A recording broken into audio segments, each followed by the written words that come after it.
Amém? Sem mais demoras, queria chamar aqui essa noite o Isaac, que estará trazendo para nós a palavra nessa noite. Vamos aplaudir a vida do Isaac. Vamos em glória a Jesus.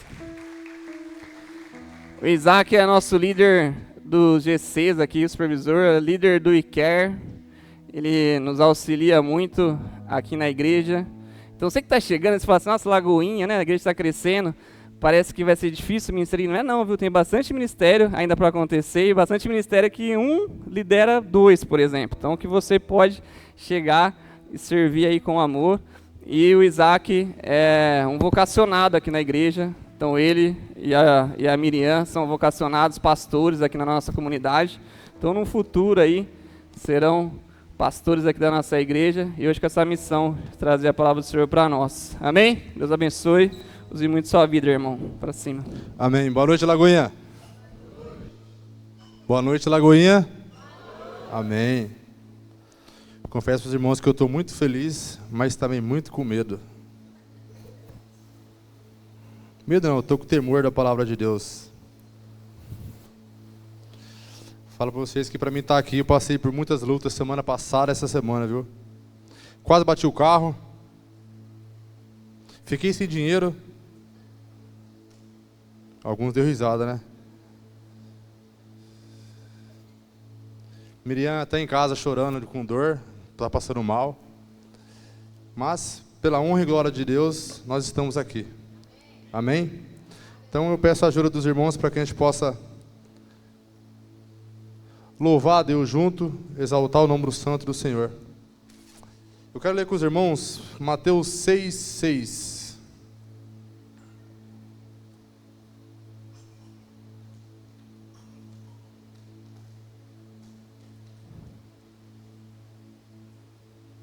Que diz assim: mas você, quando orar, vá para o seu quarto, feche a porta atrás de você e ore ao seu pai, que está em secreto. E seu pai, que conhece os seus segredos, recompensará você. Pai, estamos, ó Pai, nessa noite, diante da tua presença. Pedimos ao Senhor, Deus, que o Senhor venha, Pai, visitar nossos corações.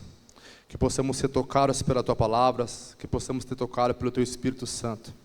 Venha ministrar, Pai, aquilo ao qual o Senhor tem colocado em meu coração, que eu possa, Pai, me expressar, Pai, da melhor forma possível, Pai. Mas que não seja eu, não seja a igreja, nem os pastores, mas seja o Teu Espírito Santo nos conduzindo, Pai. Eu peço ao Senhor, Jesus amado, Jesus querido, Pai, desde o mais novo ao mais velho, Pai. Venha, Pai, com o Teu Espírito Santo, Pai, falar em nossos corações. Queremos estar aqui transformados pela Tua Palavra. Queremos estar aqui, ó Pai, cada vez mais com vontade de ter intimidade contigo, conhecer o Senhor, ó Pai, face a face. É o que eu peço ao Senhor e te agradeço desde já. Amém. Amém? Eu peço já desculpa para os irmãos, tá? Eu, na hora de fazer essa palavra aqui, eu chorei muito, apanhei muito. Espero que eu não seja muito grosso com os irmãos. Mas é algo que Deus tem para a gente.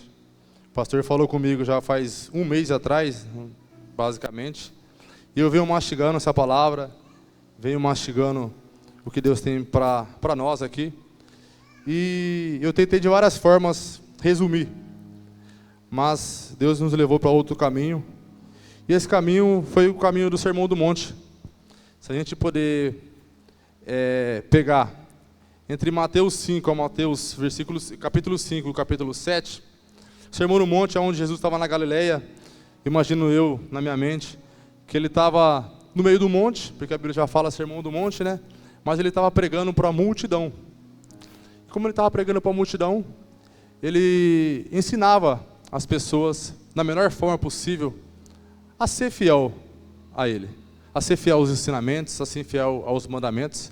E assim a gente vai lendo, e tudo que Jesus deixou no Sermão do Monte, se nós aplicarmos no nosso dia a dia, nós seremos pessoas melhores, cristãos melhores, e temos mais intimidade com Cristo. Eu falo para os irmãos, que quando a gente pega o Sermão do Monte,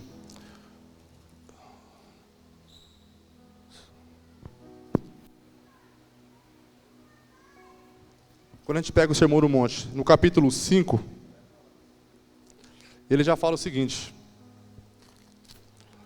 no versículo 3. Bem-aventurado. Só que se nós formos trazer a tradução, ele fala, felizes os pobres de espírito, porque deles é o reino dos céus. Felizes os que choram, porque eles serão consolados. Felizes os mansos, porque eles herdarão a terra.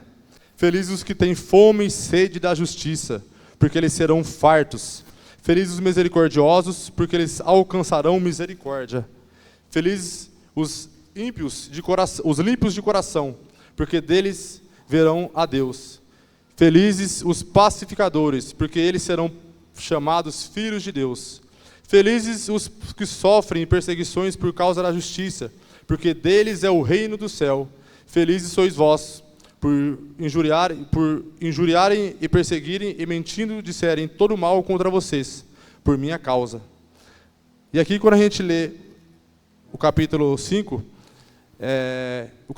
para vocês terem ideia, foi minha primeira pregação há 9 anos atrás, na Fundação Casa.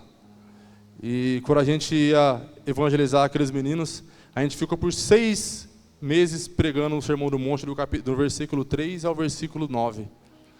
E o meu primeiro versículo é o felizes os que choram, porque eles serão consolados. E aí eu fiquei pensando comigo, como que eu vou falar para 8 ou 10 adolescentes que estavam ali presos, que felizes os que choram, porque eles serão consolados. E aí eu fui falar com Deus, e Deus me deu diversas maneiras de falar com aqueles adolescentes, para que a gente possa entender que tudo que Jesus estava falando no Sermão do Monte, ele tinha alguma estratégia, ele tinha alguns momentos para que nós possamos viver melhor aqui nessa terra. E se nós pegamos o Sermão do Monte aqui, ele fala abertamente várias maneiras para a gente poder ser melhores aqui na terra. Então ele fala na maneira para que a gente possa ser bem-aventurados, felizes, as pessoas a qual creem em Jesus, louvam Jesus, acreditam em Jesus, as pessoas que são perseguidas por Jesus. Também ele fala sobre sal e a luz. O que é o sal e a luz? Nós somos sal e a luz. Nós somos o sal. Para que o sal serve? O sal serve para dar sabor. Nós, que a partir do momento que nós aceitamos a Jesus, Jesus nos dá sabor. Aonde quer que nós chegamos, nós temos que dar sabor àquele local. Aonde a gente chega, nós temos que dar luz àquele local. Jesus fala que nós somos luz no meio das trevas. Se você é luz, se você aceitou Jesus como o único suficiente salvador da sua vida, Jesus te ensina que aonde você chega, o ambiente tem que ser transformado. Aonde você chega, o ambiente tem que ser mudado. Ele vai mudar por quê? Porque você é o sal, porque você é a luz.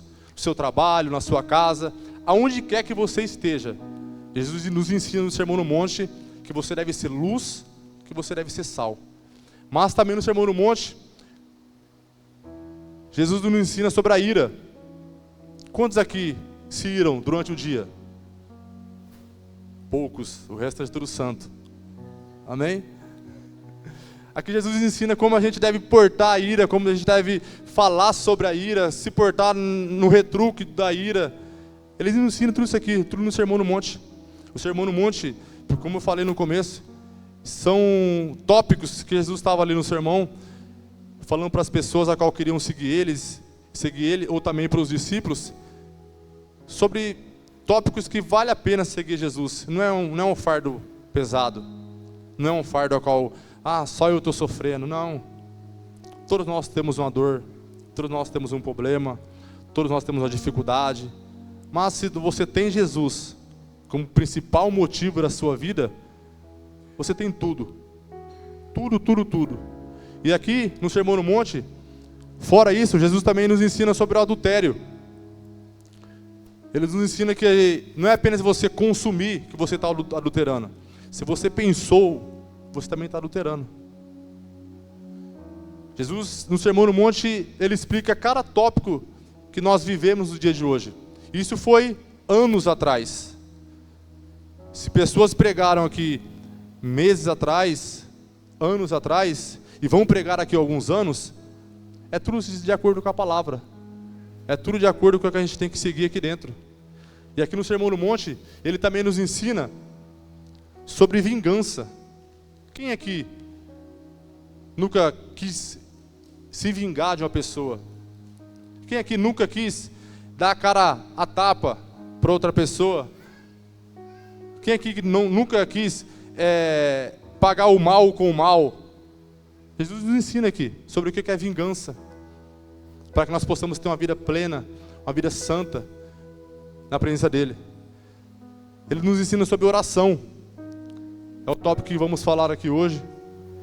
Ensina sobre o jejum, como que se deve fazer um jejum. Eu tenho dúvida de como fazer um jejum. Eu vou falar para vocês que eu estou num propósito muito grande, até hoje. Eu cortei o café. E quem me conhece sabe que o café ele me move. Eu bebo mais café do que água. E hoje faz 18 dias que eu estou sem café. E eu falo para vocês que eu estou com medo de voltar a tomar café.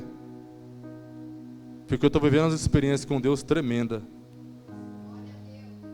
Porque quando eu olho o copo de café, eu falo, não, Deus, eu não vou fazer isso. Eu não vou quebrar a intimidade que eu estou tendo contigo por conta de uma bebida que me faz bem à minha carne. Sabendo que o que faz bem à minha carne, se eu ficar sem, o meu espírito está falando mais alto. Eu vou falar para vocês que é muito bom você tirar algo que você ama fazer, ama comer, para que você possa se alegrar na presença de Cristo. É muito bom. Eu vou falar para vocês por experiências próprias. Eu já tentei tirar o café da minha vida 3 vezes. As 3 vezes eu quebrei o jejum num dia, o outro eu quebrei em horas, o outro eu quebrei em 3 dias. Mas pela glória do Senhor, hoje faz 18 dias. Para algumas pessoas pode ser balela, mas para que as pessoas que gostam, que é movida, vamos dizer assim, ao café, isso faz toda a diferença. Eu vou falar para vocês que eu estudando sobre jejum, para falar para vocês um pouco sobre isso, se você tira algo para fazer jejum, e se você fica com a cara amarrada, com aquela cara de maracujá, estressado porque você está sem almoçar, você está sem tomar café, está sem fazer algum exercício, ver uma televisão, você já quebrou o jejum. Não valeu de nada você entregar um jejum para Deus, separar algo da sua vida para Deus e você ficar com a cara amarrada, ficar de mau humor. Você já quebrou. Porque o que era para você ter intimidade com Deus, você está fazendo que Deus possa se afastar de você e que as pessoas possam se afastar de você. Você não entendeu o que é o jejum. O jejum é você separar aquilo que você mais gosta de fazer para que Deus possa, através da sua renúncia da sua carne, Ele possa fazer um milagre na sua vida, possa te aproximar mais dEle, possa fazer que você tenha mais intimidade com Ele, através de você matar a sua própria carne. E no Sermão do Monte, Jesus nos ensina isso. Ele nos ensina dos tesouros do céu. Todos nós aqui devemos ter tesouros nessa terra. Não é pecado você ter uma casa boa, ter um carro bom, ter uma vida financeira estável, não é pecado. É pecado você colocar Cristo na frente de tudo isso. É pecado você fazer tesouros nessa terra e esquecer o tesouro maior que é o céu. Isso é pecado. E nisso Jesus nos ensina, no Sermão do Monte. Eu fico imaginando que nesse Sermão do Monte, ele falou de várias parábolas, várias maneiras para que nós possamos ficar presos, se lembrar e praticar de tudo aquilo que ele está nos ensinando no Sermão do Monte. O Sermão do Monte, agora que eu comecei a reler, porque eu já tinha lido alguns anos atrás, eu falei, nossa, se a gente ler tudo isso aqui, esses 3 capítulos, todos os dias, nós seremos pessoas melhores. Nós teremos mais intimidade com Deus. E nesse mesmo sermão, ele nos fala sobre a luz do corpo. O que é a luz do corpo? É nossos olhos. Tudo que o seu olho vê, ele sobe para a mente, ele vai alimentar o seu coração. Por isso que ele fala sobre luz do corpo. Às vezes você está num lugar que você não quer estar, ou você vê algo que você não quer ver, mas o Espírito Santo te incomoda. Ele falou, opa, não olha de novo. E você vai lá com a sua carne e vai olhando. Aí você já contaminou o seu coração e contaminou a sua mente. E aqui Jesus nos ensina a fugir da luz do nosso corpo. No mesmo sermão, Jesus fala dos dois senhores, que você não deve seguir a dois senhores. Ou você serve a Jesus, ou você serve ao diabo. É simples. Aqui a nossa pastora pregou várias palavras aqui na quarta-feira sobre céu e inferno. Não tem outro caminho, não tem outro atalho, não tem outro lugar. Ou é sim ou é não. Se você estiver em cima do muro, você já é do diabo. Jesus no Sermão no Monte, ele é bem claro sobre essas coisas. E ele nos ensina sobre dois senhores. Não tem como você estar aqui na igreja hoje e amanhã estar no mundo. Não tem como você adorar a Deus hoje, levantar suas mãos para o alto aqui no louvor e falar que Deus é santo, se amanhã você está no mundo. Ou você serve a Jesus, ou você serve ao diabo. Jesus fala sobre os dois senhores. Ele fala também sobre as nossas preocupações diárias. E sobre as nossas preocupações diárias, todos nós aqui temos problemas, amém? Amém? Só eu que tenho? Amém? E Jesus fala aqui, que nem os passarinhos têm preocupações do que vão comer ou do que vão beber. Por que nós temos que ter preocupação no dia seguinte? Por que nós que temos que se preocupar no que nem aconteceu ainda? Por que nós temos que colocar nossa ansiedade para fora de algo que nem vai acontecer? E aqui Jesus fala para a gente sobre as preocupações diárias, momentâneas, as que vão vir. Ele nos explica sobre isso. Ele fala também sobre nós, sobre a porta estreita, sobre qual porta você tem batido, qual caminho você tem percorrido, o que você tem feito da sua vida no dia a dia, qual porta que você vai bater, qual porta que você vai passar. No Sermão no Monte ele nos explica o caminho correto que nós devemos seguir.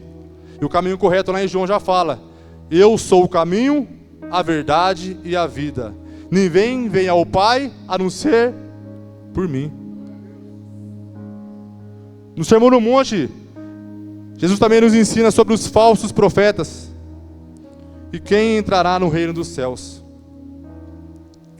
Para você saber aonde a sua fé está fundamentada, o Deus que você tem servido, o Deus que você tem entregado os seus dias, você tem que saber o Deus que você está vendo as pessoas pregar para você. E não se contente com as pessoas só pregando para você. Se contente em você ter intimidade com Deus. Se contente em você abrir a Bíblia e ter um momento no secreto com Deus. Isso que o Cristo quer que nós fazemos. E aqui eu falo para vocês que todos esses tópicos, todas essas ordenanças, esses ensinamentos foram feitos para que os discípulos pudessem ter intimidade com o Cristo. Não só os discípulos, todas aquelas pessoas que estavam seguindo Ele, para que tenham intimidade com Cristo. E aqui eu separei esse tópico, esse Sermão no Monte, em 3 tópicos. O primeiro é você.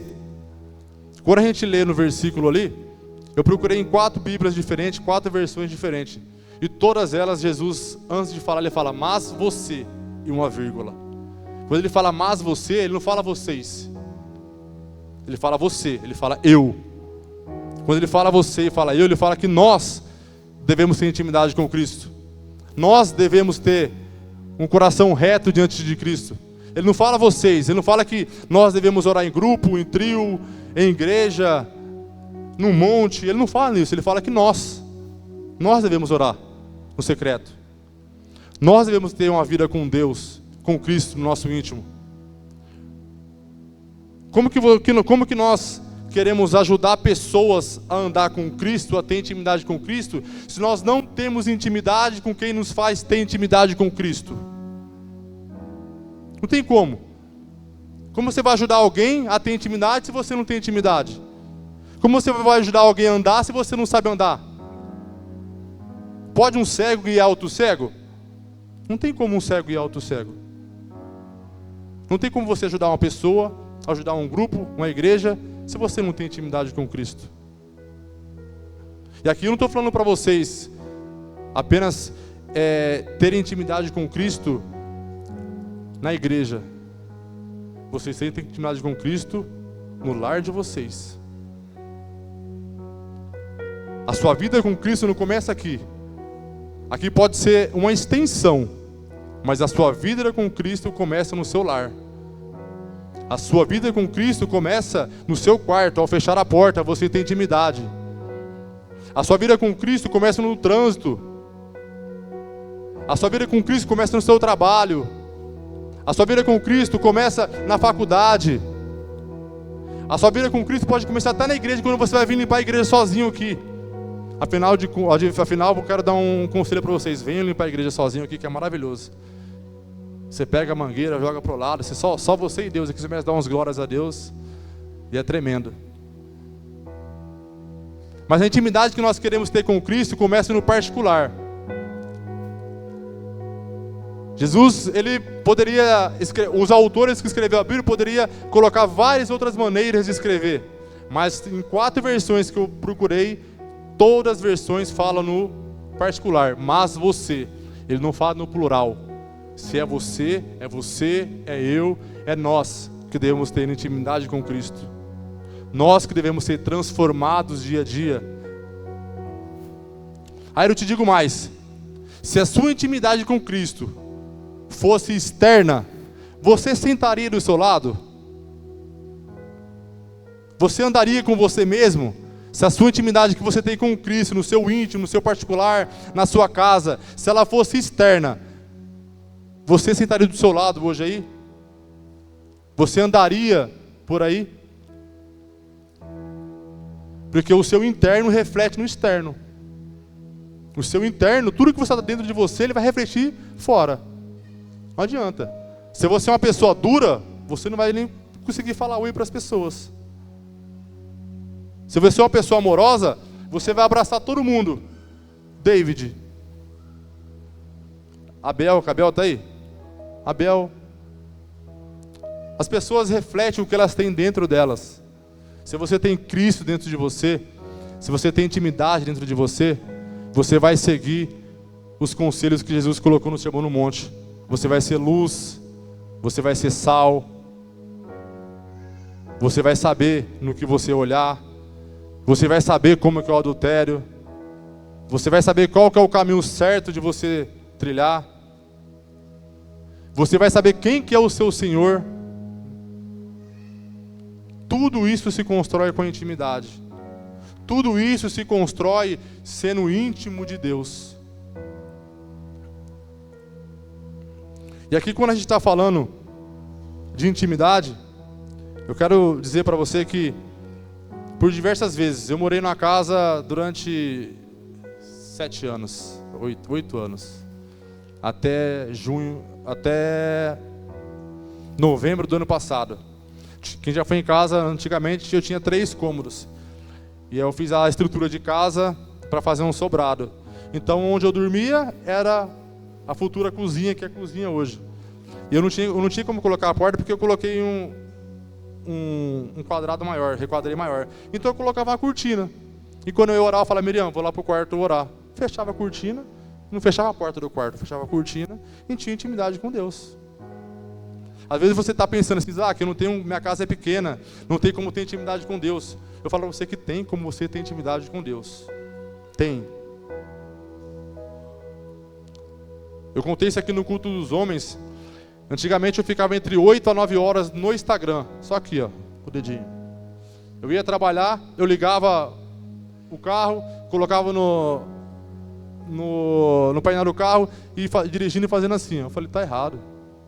O que eu faço hoje? Eu vou orando. Saio de casa, não ligo o Instagram e vou orando. E digo mais, nesse tempo que eu fiquei sem jejum, eu fiquei sem mexer no Instagram até na hora do almoço. Eu falei, não vou mexer mais. Não me faz mais falta. Porque eu soube separar o que me fazia bem, o que me fazia mal e o que me trazia mais perto de Deus com intimidade. E eu falo para vocês, se vocês puderem fazer isso, façam. Isaac, eu tenho moto. Vai orando na moto. Vai dirigindo, orando na moto. Até que Deus te possa te pegar, colocar você no acostamento e você ajoelhar, orar ali com Deus. É maravilhoso, irmãos. O tempo que eu trabalhava em Bragança, Daqui em Bragança durava 2 horas. Eu daqui em Bragança tendo conversa com Deus, diálogo com Deus. É maravilhoso. Tudo vai se você criar hábitos. Tudo vai se você criar maneiras. É difícil. Falar para você que você vai começar a orar hoje e ficar 1 hora orando, você não vai conseguir. Você vai conseguir um pouco cada dia. 10 minutos, 5 minutos, 30 minutos. E assim você vai criando hábitos de ter momentos com Deus. Quando a gente fala ter momentos com Deus, a gente pode levar Abraão. Abraão não, desculpa. Pode levar a Adão. Deus tinha momentos de intimidade com Adão. Todos os dias no final da tarde, Deus andava no jardim. E Adão, como foi a sua vida? Conversava com Adão como se conversasse com um amigo. Porque ali eles estavam criando uma intimidade. Às vezes nós não temos palavras para poder falar para Deus como que eu vou conversar com Deus, como que eu vou me portar diante de Deus. É simples, a forma que você conversa com o seu amigo, com o seu cônjuge, com os seus pais, é a forma que você tem que dialogar com Deus. Quem nunca aqui colocou uma cadeira no quarto e ficou falando com a cadeira? Quem nunca aqui fez isso? Todo mundo já fez isso? Eu já fiz isso. Eu colocava uma cadeira no quarto, quando eu morava com minha mãe, e ficava conversando com Deus. De tanto ouvir com as pessoas falarem que na mesma forma que eu converso com um amigo, eu converso com Deus. E era assim a minha vida. Você tem que criar hábitos para ter intimidade com Deus. O segundo ponto que eu quero falar para vocês é o quarto. O que é o quarto? O quarto é o lugar de intimidade. É um lugar para que você possa ter intimidade com o seu cônjuge. Que você fecha a porta do seu quarto e você tem intimidade. A partir do momento que você tem intimidade com o seu cônjuge, você quer cada vez mais e mais e mais e mais. A partir do momento que você tem intimidade com Cristo, você vai querer cada vez mais, mais, mais e mais. Tudo depende de você. Para a gente poder ter intimidade com o nosso cônjuge, nós passamos pela oração, passamos pelo namoro, pelo noivado e pelo casamento. Para você ter intimidade com Cristo, basta você vir aqui na frente e reconhecer Jesus como o único e suficiente Salvador da sua vida. Daí começa a sua jornada.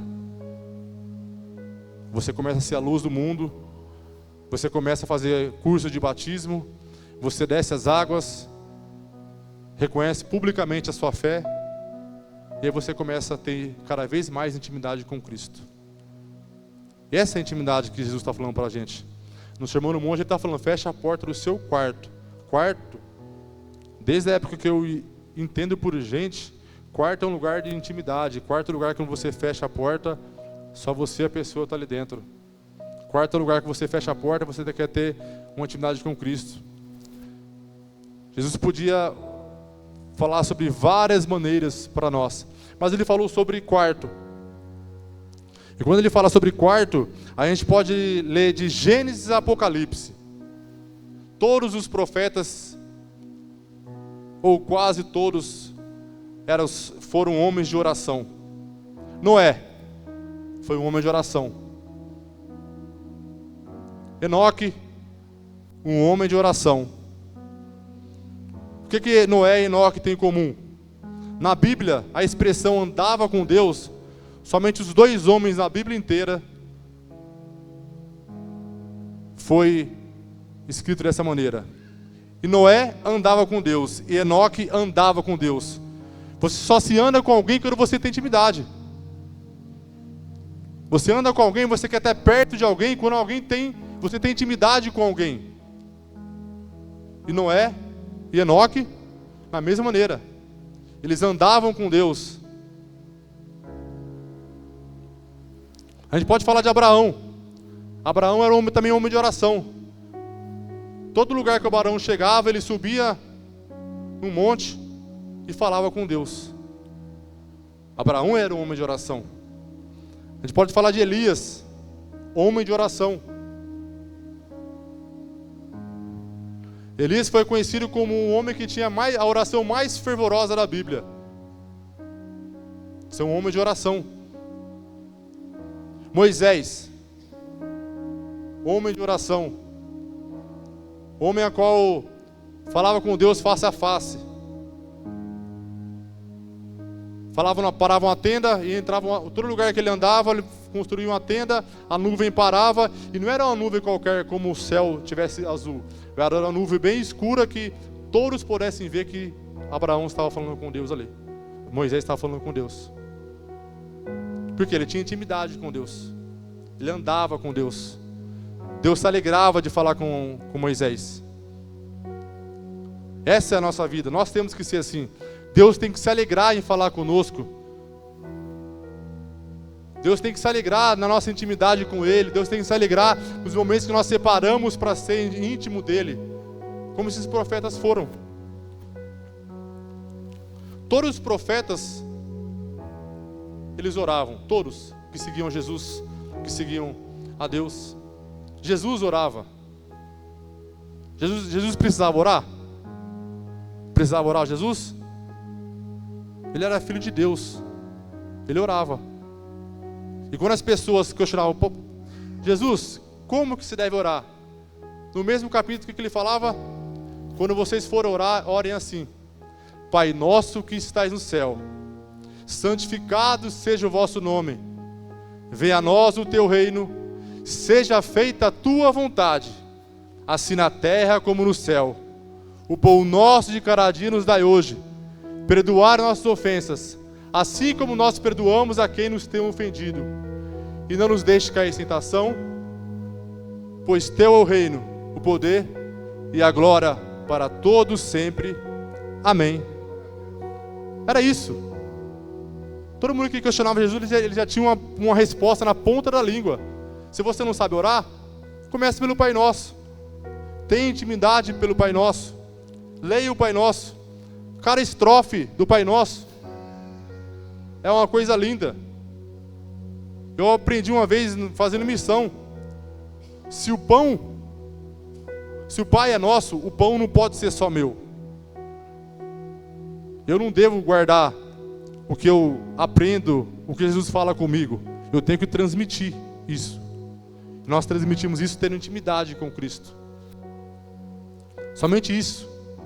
Jesus fala que quem não tem intimidade com Cristo são os ímpios. Quem são os ímpios? Lá em Salmos 1 e Salmos 14 fala: aqueles que zombam da nossa fé, aqueles que olham para nós diferente, eles são os ímpios. São pessoas a qual não estão de acordo com a nossa fé, não estão de acordo com aquilo que nós estamos andando, falando, pregando. Todos nós devemos ter intimidade com Cristo. Todos nós devemos ser conforme esses profetas que Jesus deixou na cruz para nós. O que nós devemos entender é que nós não conseguimos nada sozinho. Nada. Você pode falar bem, você pode pregar bem, você pode cantar bem, você pode tocar algum instrumento bom, mas se você não tem intimidade com Cristo, você vai ser apenas mais uma pessoa. Muitos têm dons de falar bem, muitos têm dom de pregar, muitos têm dom de falar, muitos têm dom de louvar, muitos têm dom de tocar. A gente vê pelo mundo. O mundo tem várias pessoas que cantam muito bem, que tocam muito bem, mas estão vazias.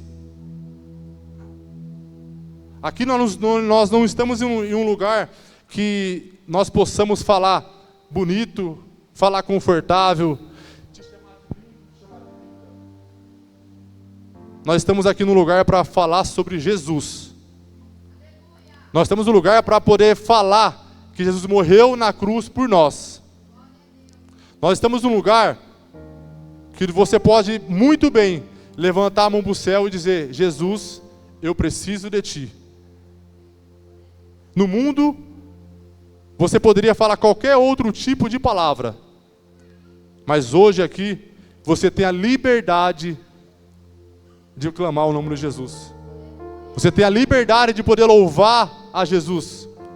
Por isso, você só faz isso se você tiver intimidade com Cristo. A intimidade com Cristo te faz você viver algo maravilhoso. A intimidade com Cristo faz que você possa viver o extraordinário. A intimidade com Cristo faz que você possa salvar a sua família.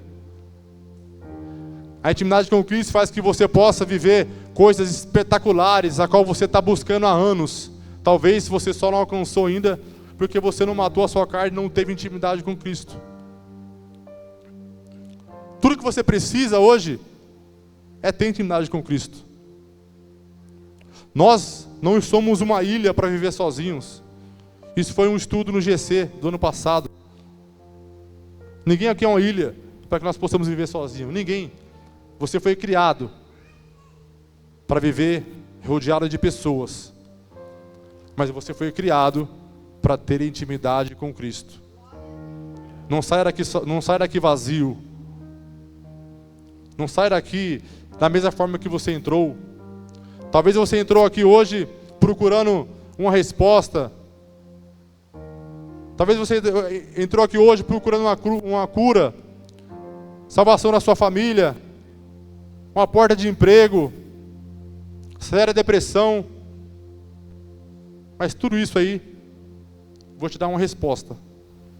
Você tem que ter intimidade com Cristo. E se você não consegue sozinho, nós estamos aqui para poder andar com você e caminhar com você.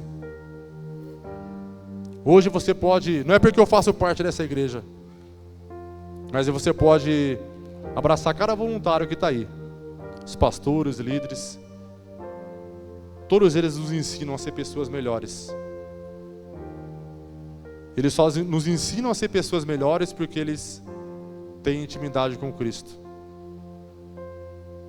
Quando você entende que você não foi feito apenas para viver, mas você foi feito para servir e foi feito para ter intimidade com Cristo, a sua vida inteira muda. A sua vida inteira é transformada da noite para o dia. Basta você ter intimidade com Cristo. O último ponto aqui é a recompensa. Por que recompensa? O que todos esses profetas que eu falei aqui tinham de recompensas? O que eles receberam de recompensa? Noé. Qual que foi a recompensa de Noé por ele andar com Deus? A sua família foi salva. Noé andou com Deus e a sua família na arca foi salva junto com os animais. Talvez Jesus só quer que você seja igual a Noé. Que você busque, tenha intimidade para que a sua família seja salva. Talvez você poderia estar em qualquer outro lugar nessa noite, mas Cristo, Ele quis que você estivesse aqui hoje. Talvez para que você seja igual a Noé, para que a sua família fosse ser salva. A recompensa de Noé, por Noé andar com Deus, foi a família dele salva. E qual foi a recompensa de Enoque? A Bíblia fala que Enoque, a Bíblia não relata a morte física de Enoque. Enoque, Deus o tomou para si. De tanto andar com Deus, Deus o tomou para si. Quem de nós hoje podemos chegar perto de Enoque para que Deus fale assim: opa, vem para cá, eu não vou fazer que ninguém chore ou ninguém fique alegre pela sua morte. Você andou comigo, você foi meu amigo, você tem minha intimidade, então sobe. Foi aí a recompensa de Enoque. Enoque, Deus o tomou para si. Qual que foi a recompensa de Abraão? Abraão todo mundo deve conhecer.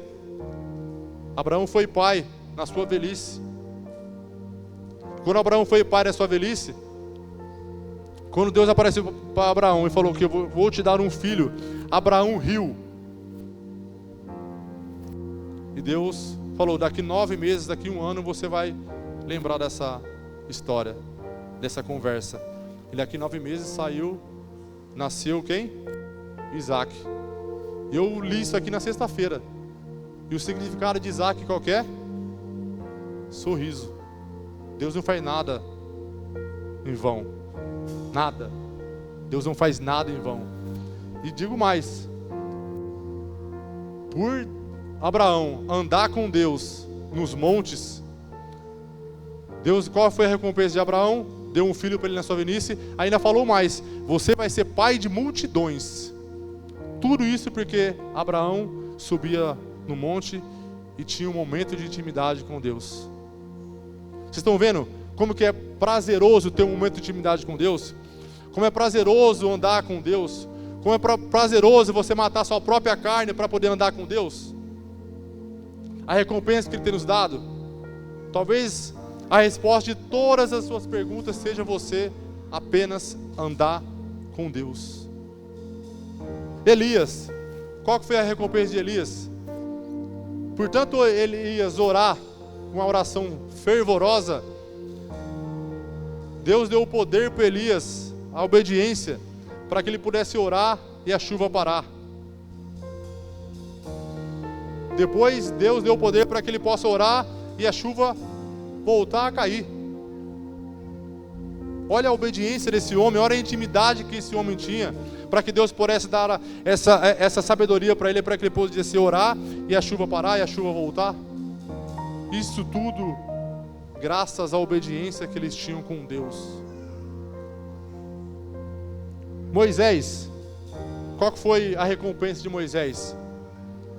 Moisés falava com Deus face a face. A recompensa de Moisés: falar com Deus face a face, ter intimidade com Deus face a face. Essa era a recompensa. Se a gente poder verificar em outras versões e outras maneiras, nós podemos ter recompensa com Deus de diversas formas. Mas se nós não tivermos intimidade com aquele que nos dá recompensa, de nada a gente vai ter. Às vezes você pode ficar sofrendo a sua vida toda, mas está faltando você ter intimidade com Cristo, para que as suas recompensas, se forem alinhadas com Cristo, elas possam acontecer. Só depende de você. Só depende de você ter recompensa com Cristo. Só depende de você ser uma pessoa mudada e transformada pelo Espírito Santo. Nós podemos falar para você aqui diversas maneiras de você ter intimidade com Cristo. Mas o que eu quero frisar hoje é que feche a porta do seu quarto e tenha intimidade. O que eu quero frisar hoje é que talvez você tenha buscado há anos algo que possa transformar o seu coração, transformar a sua vida, transformar o seu falar, o seu pensar, a sua casa, os seus problemas. Talvez você tenha buscado há anos, mas você nunca tenha parado para pensar que a sua resposta é apenas uma: intimidade com Cristo. Uma, intimidade com Cristo. Através da intimidade você vai ter a obediência, e a obediência vai fazer que você possa viver coisas maravilhosas diante de Deus. Eu falo para você, para vocês, não adianta você falar, pregar muito bem.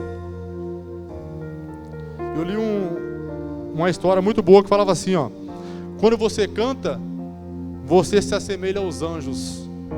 Quando você prega, você se assemelha aos apóstolos. Mas quando você ora, você se assemelha a Jesus. E quando você se assemelha a Jesus, você está levando a imagem de Cristo na sua vida. Você está levando a imagem de Cristo dentro do seu coração. Eu não sei como que você tem chegado aqui. Eu não sei como que você colocou os pés aqui dentro. Eu não sei como está seu coração. Eu não sei o que você veio buscar. Mas uma coisa eu falo para vocês: aqui de dentro, você só sai da mesma maneira que você entrou, se você quiser.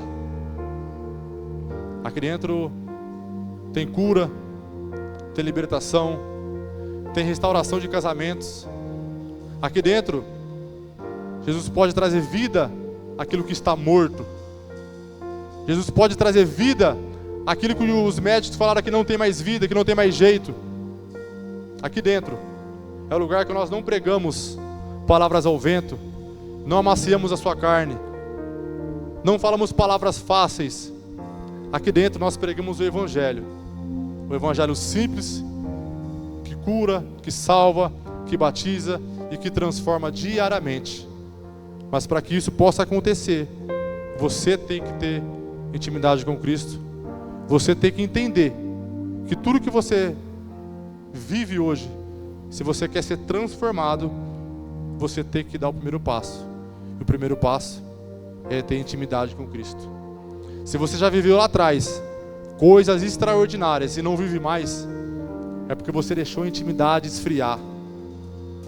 Você deixou aquele primeiro amor acabar. Só depende de você voltar. Só depende de você buscar.